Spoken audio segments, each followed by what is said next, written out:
Ketika Rasulullah itu dizolimi oleh umatnya, yaitu penduduk Taif, ya, lalu datang malaikat, ya Muhammad, doamu mustajab, doamu dikabulkan Allah Muhammad, karena engkau kekasihnya. Mintalah kepada Allah ya Muhammad, supaya Allah memberi hukuman kepada mereka. Kalau engkau betul-betul minta kepada Allah supaya Allah menghukum mereka ya Muhammad, sekejap mata gunung-gunung yang ada di Taif ini aku cabut, aku timpakan kepada mereka, aku gulung penduduk Taif ini semuanya, kata malaikat. Itu tawaran malaikat. Tapi Rasulullah takut.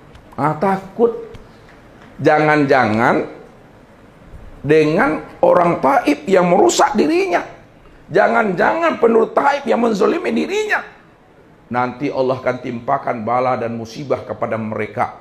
Ketika itulah Rasulullah merayu Tuhan.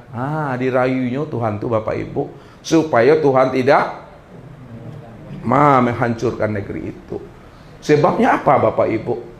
Allah bilang apa kepada Nabi? Man addani waliyan faqad hazantu bil harbi. Barang siapa yang menyakiti waliku, menyakiti kekasih aku, sudah sama dia berperang, mengangkat senjata untuk melawan aku.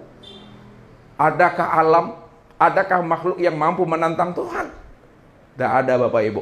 Jadi siapa yang menyakiti wali dan kekasihnya, maka dia sudah berhadapan dengan Allah.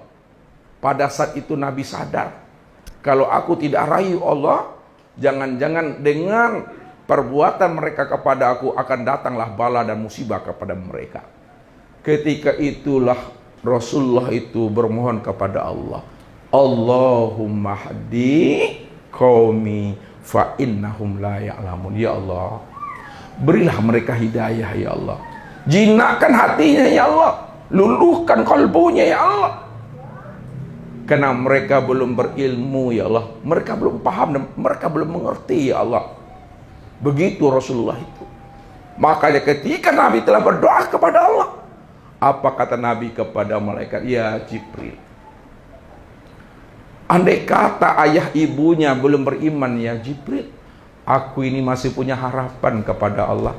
Mudah-mudahan anaknya beriman kepada Allah.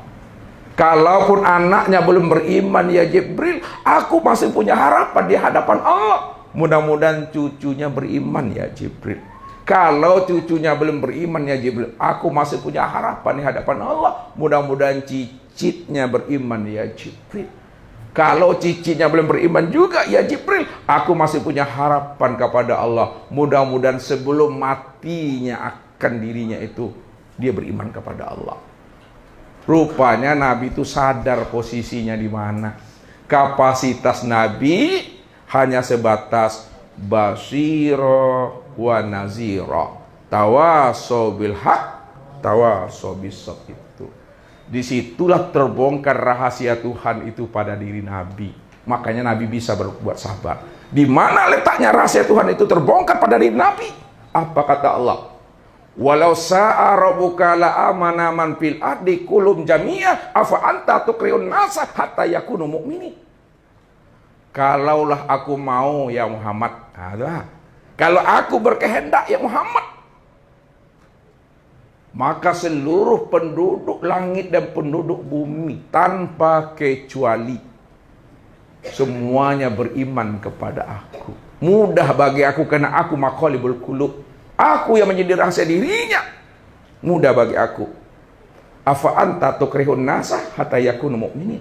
Kenapa kamu bernafsu supaya mereka mesti beriman dengan dirimu? Kenapa kamu bernafsu supaya mereka beriman dengan kalam-kalammu?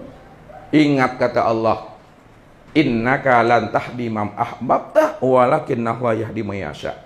Ingat hai Muhammad, kamu bukan Tuhannya. Kamu bukan Tuhan ayahnya, ibunya, istrinya, suaminya, anak dan cucu dan menantunya. Tapi yang menjadi Tuhan ayah, ibu, suami, istri, anak, cucu dan menantunya aku, kata Allah. Innahu azizun hakim. Aku yang maha perkasa. Di sini letaknya cerita Allah.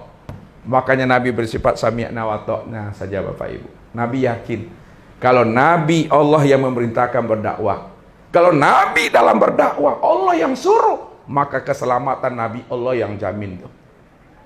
Jangan Bapak Ibu ragu. Kalau Bapak Ibu Allah yang suruh, kenali aku, kata Allah. Oh, masalah keselamatan Bapak Ibu jangan risau, aku yang jamin, kata Allah. Allah yang jamin. Maka bertuhan kepada Allah.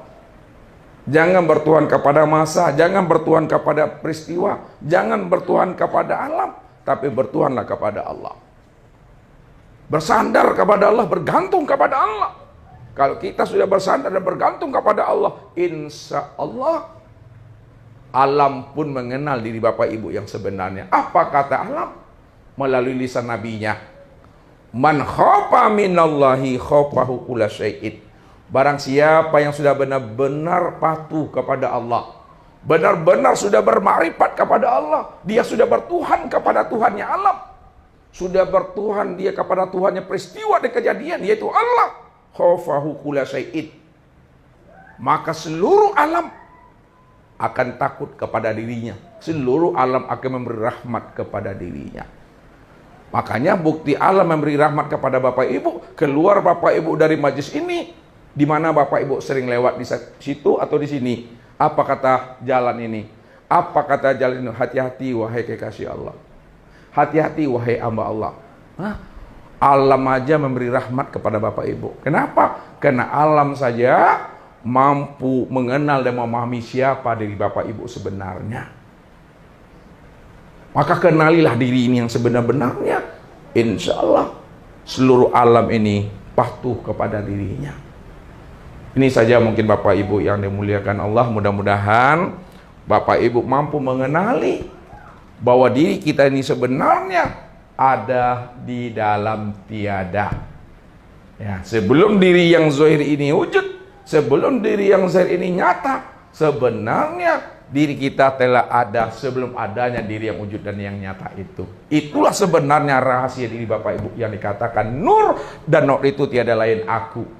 Kalau nur itu tiada lain aku, maka akulah yang sebenarnya nyata pada dirimu itu. Dirimu itu adalah nyatanya aku, ya akulah itu, kata Allah. Mungkin di situ saja Bapak Ibu mengambil pahamnya. Mudah-mudahan sebelum habisnya usia umur kita ini, kita sudah sampai kepada pengenalan dan penyaksian Allah, maka kita betul-betul sudah kembali kepada Allah dengan baik dan sempurna. Bila taufik wal hidayah. Wassalamualaikum warahmatullahi wabarakatuh.